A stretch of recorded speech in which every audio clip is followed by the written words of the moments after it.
அஸ்ஸலாமு அலைக்கும் வரஹ்மத்துல்லாஹி பரக்காத்துஹு. மூளையினுடைய தடை, சிந்தனை தடை, இது ஒரு வகையான செய்வனையின் மூலமாக இது செய்யப்படுகிறது. இந்த மூளையினுடைய தடை சம்பந்தமாகவும் அதனுடைய வசீஃபா சம்பந்தமாகவும் மூளையினுடைய தடை ஏற்படுத்தப்பட்டால் அதனுடைய அறிகுறிகள் என்ன இருக்கும் என்பது சம்பந்தமாகவும் சுருக்கமாகவும் தெளிவாகவும் இன்ஷா அல்லாஹ் பார்த்துருவோம். ஆரம்பமாக அதனுடைய அறிகுறிகள் ஒரு சிலது இருக்கிறது. முதலாவதாக, முடிவெடுப்பதில் பயம் அவருக்கு ஏற்படும். எந்த ஒரு முடிவை எடுப்பதற்கு முன்பதாகவும் தெளிவான முடிவை எடுக்க முடியாமல் ஒரு விதமான தயக்கமும் பயமும் அவருக்கு இருந்து கொண்டே இருக்கும். இரண்டாவதாக, நரம்பு தளர்ச்சி, நரம்பு மண்டலம் பலவீனமடைந்து அது தொடர்பான உடல் உபாதைகள் ஏற்படுவது. மூன்றாவதாக, செயல்திறன் குறைபாடு ஏற்படுவது. படிப்பிலோ அல்லது வியாபாரத்திலோ 100% அவருடைய முயற்சியை உழைப்பை கொடுத்தாலும் அவரால் அதனுடைய முடிவை நல்ல முடிவை எட்ட முடியாமல் போவது, நல்ல ஒரு சூழ்நிலை ஏற்பட முடியாமல் போவது. நான்காவதாக, தூக்கமின்மை. தூக்கம் பெருமளவில் பாதிக்கப்பட்டு காலையில் எழும் பொழுது ஒரு புத்துணர்ச்சி இல்லாத ஒரு சூழ்நிலையில் அவர் எழுவார். ஐந்தாவதாக, முகப்பொலிவு இழப்பு. கண்கள் மற்றும் முகத்தில் உள்ள இயல்பான கவர்ச்சியும் அந்த அழகும் குறைவு ஏற்படுவது. ஆறாவதாக, எப்பொழுதும் அவர் ஒரு மன அழுத்தத்திலேயே இருப்பார். தலையில் ஒரு விதமான பாரம் ஏற்பட்டிருக்கும். மேலும் சந்தோஷமான சூழ்நிலையிலும் நல்ல சந்தோஷமான சூழ்நிலை இருக்கும், ஆனா அந்த சமயத்திலும் அவரால் சந்தோஷப்பட முடியாத ஒரு சூழ்நிலையில் இருப்பார். அவர் ஏதாவது ஒண்ணு தனக்கு தானே அதை சிந்திச்சுக்கிட்டு இது அப்படி சந்தோஷமான சூழ்நிலை இருக்கும். இப்ப அது எப்பயோ அவர் செய்யலாம் அந்த வேலையை, ஆனா இப்ப அவர் அதை பத்தி யோசிச்சுக்கிட்டே இருப்பாரு. அந்த சந்தோஷமான சூழ்நிலையை சந்தோஷப்படாமையே கழிச்சிருவார். ஏழாவதாக, எரிச்சல் மற்றும் குழப்பம். எப்பொழுதும் ஒரு எரிச்சல்ல ஒரு குழப்பத்தில் இருப்பாரு. சிறிய ஒரு விஷயமாக இருந்தாலும் அதற்கு அதிகமான கோபம் ஏற்படும், எரிச்சல் ஏற்படும். எடுத்த முடிவுகளை அடிக்கடி மாத்திக்கிட்டே இருப்பாரு. எதிர்மறையான எண்ணங்களை அதிகரிச்சுக்குவார். அவருக்கு அவராகவே எதிர்மறையான எண்ணங்களை அதிகரிச்சுக்கிட்டே போவார். இது போன்ற அடையாளங்கள் ஒருவருக்கு மூளையினுடைய தடை செய்யப்பட்டால் இந்த அடையாளங்கள் எல்லாம் தோன்றும் என்பதாக எழுதுகிறாங்க. இதனுடைய வசீஃபா பார்க்கறதுக்கு முன்னாடி தங்களுக்கு ஒரு முக்கியமான விஷயத்த சொல்லிடுறேன். மக்கள்ல பலரும் அவர்களுடைய வாழ்க்கையில் ஏற்படக்கூடிய எல்லா சிரமங்களுக்கும், பிரச்சனைகளுக்கும், தோல்விகளுக்கும் யாரோ ஒருத்தர் செய்யக்கூடிய செய்வனை தான் காரணம், யாரோ ஒருத்தர் செய்யக்கூடிய பந்திஷ் தான் காரணம், தடை தான் காரணம் அப்படின்னு அவங்க நினைச்சுக்கிறாங்க. அப்படி எல்லா சமயத்திலையும் அப்படி இருக்காது. நம்ம எடுக்கக்கூடிய தவறான முடிவுகள், நம்மளுடைய செயல்பாடுகள் மூலமாகவும் வாழ்க்கையில பிரச்சனைகளும் தடைகளும் தோல்விகளும் ஏற்படலாம். இது நம்ம ரொம்ப கவனத்துல கொள்ளணும். உங்களுக்கு புரியறதுக்காக வேண்டி ஒரு உதாரணத்தை சொல்றேன். அந்த குறிப்பிட்ட நபர் மேல எந்த விதமான தவறான எண்ணமோ அவருடைய தவறான சிந்தனையோ நமக்கு கிடையாது. அவங்களை பத்தி நமக்கு தவறாக சொல்லல, உங்களுக்கு இது புரியணும் அப்படிங்கறதுக்காக வேண்டி இந்த விஷயத்த சொல்லப்படுது. ஒரு சில வருடங்களுக்கு முன்பதாக திருமண தடை ஏற்பட்டிருக்குது அப்படின்னு சொல்லி ஒரு கால் வந்துருந்துச்சு. அப்ப நம்ம அட்டன் பண்ணி விசாரிக்கிறோம், கேட்கிறோம். அவருக்கு வயசு 36 ஆச்சு.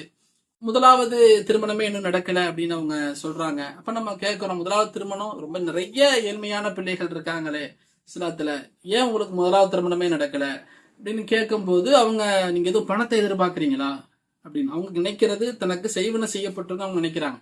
நம்ம அவங்கள்ட்ட விசாரிக்கும் போது அவங்க ஒரு குறிப்பிட்ட ஒரு 60 பவுன் வரைக்கும் அவங்க தாயார் எதிர்பார்க்கறாங்கன்னு அந்த மணமகன் சொல்றாரு. அப்ப 60 பவுன் எதிர்பார்க்கிறாங்க. ஒரு சொந்த மணமகளுக்கு சொந்த வீடு இருக்கணும், இவர் திருமணம் பண்ண போற பெண்ணுக்கு சொந்த வீடு இருக்குன்னு அவங்க எதிர்பார்க்கறாங்க.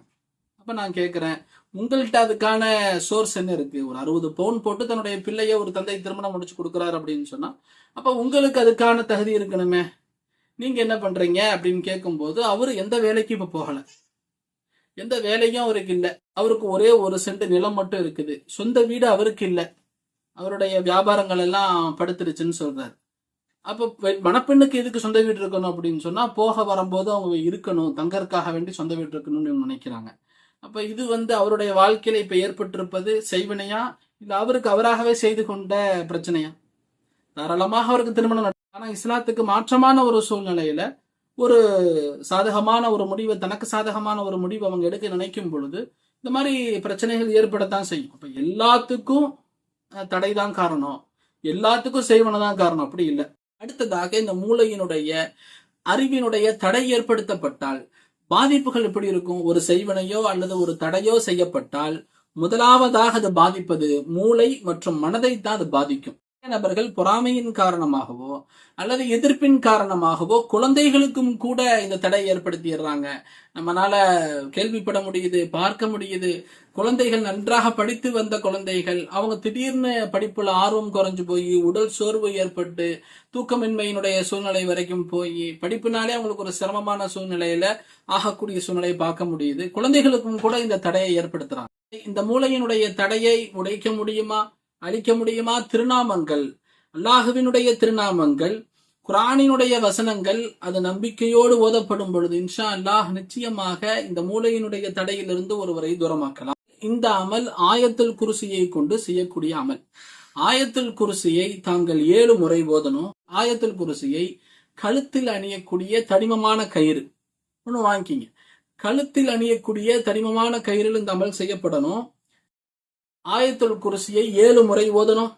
ஓதி ஒரு முடிச்சுல ஊதி அந்த முடிச்ச போட்டுறணும். 2வது தடவை அதே மாதிரியே 7 தடவை ஆயத்துல் குர்சி, 2வது முடிச்சுல ஊதுறோம், முடிச்சு போட்டுறோம். இதே மாதிரி 7 முடிச்சுகள் இட வேண்டும். இது கைத்துல. நமக்கு முன்பதாக ஒரு அத்தர் பாட்டில், தலைக்கு தேய்க்கக்கூடிய எண்ணெய் பாட்டில், மேலும் ஒரு தண்ணி பாட்டில் வைத்துக் கொள்ளுங்க. அத்தர், எண்ணெய், தண்ணி, இது 3 வச்சுக்கொள்ளுங்க. ஒவ்வொரு முடிச்சுக்கும் நம்ம 7 ஆயத்துல் குர்சி ஓதுறோம் இல்லைங்களா, அதை ஓதி ஒரு கயிறுடைய முடிச்சு போட்டோன்னே அந்த 3 பாட்டில்கள்லையும் ஊதி விட்டுருங்க. திருப்பி அதே மாதிரி 2வது முடிச்சு அந்த 3 பாட்டில்கள் இதுல முடிச்சுதான் முதல்ல ஊதணும். அதுக்கப்புறம் அந்த 3லையும் ஊதணும். இதே மாதிரியே 7 முடிச்சுகள் விட்டுட்டு 7 தடவை அந்த 3 பாட்டில்களையும் ஓதி இருக்கணும். இப்ப இந்த கயிறை கழுத்துல கட்டிக்குங்க. இது ஒரு நாள் தாமல் கட்டிட்டு அதுக்கப்புறம் 7 நாட்களுக்கு பிறகு நீங்க கட்டினது ஒரு நாள், அதுல இருந்து கணக்கு. இதே மாதிரி 7 நாட்கள் முடிந்த பிறகு 8வது நாள் இருக்கும் இல்லைங்களா, அந்த 8வது நாள்ல நீங்க கழுத்துல அணிஞ்சிருந்த அந்த கயிறை நீங்க நெருப்புல எரிச்சிடணும். திருப்பி ஒரு கயிறு, இந்த அமல் திருப்பி ஆரம்பிக்கணும். நமக்கு முன்னாடி இந்த தண்ணி பாட்டில், அத்தர் பாட்டில், எண்ணெய், இந்த 3ம் அந்த 7 நாட்களுக்கு அளவு நீங்க எடுத்துக்கொண்டா போதும். எவ்வளோ தேவையோ அந்த அளவுக்கு போதுமானது. எண்ணெயை நம்ம அளவா எடுத்துக்கொள்ளலாம், தண்ணீரையும் அளவா எடுத்துக்குங்க, அத்தரையும் அளவா எடுத்துக்குங்க. இல்ல எண்ணெய் பாட்டில் பெருசா தான் இருக்கு, அத்தர் பாட்டில் பெருசா தான் இருக்கு, தண்ணீர் நம்ம தேவையான அளவு எடுத்துக்கொள்ளலாம், ஒன்றும் பிரச்சனை இல்லை. தொடர்ந்து அதை நீங்க ஊதிக்கலாம். ஆனா 7 நாட்களுக்கான அளவு எடுத்துக்கொள்வது சிறந்தது. அதுல அதிகமா தான் இருக்கு, தொடர்ந்து அதுல தான் ஊதுறோம், எந்த பிரச்சனையும் இல்லை. தினசரி அந்த எண்ணெயை நாம் தலையில் தேய்த்து வர வேண்டும். தினசரி அந்த தண்ணீரை குடித்து வர வேண்டும். தினசரி அந்த அத்தரை நாம் உடலில் பூசிக்கொள்ள வேண்டும். இதை தொடர்ந்து இன்ஷா அல்லாஹ் செய்து வாருங்க. இன்ஷா அல்லாஹ் தொடர்ந்து இந்த அமல் மீண்டும் மீண்டும் மீண்டும் மீண்டும் ரிப்பீட் ஆகணும். ஒரு தடவை செஞ்சு அடுத்த ஒரு வாரம் செஞ்சு அடுத்த தடவை செய்ய போறோம்.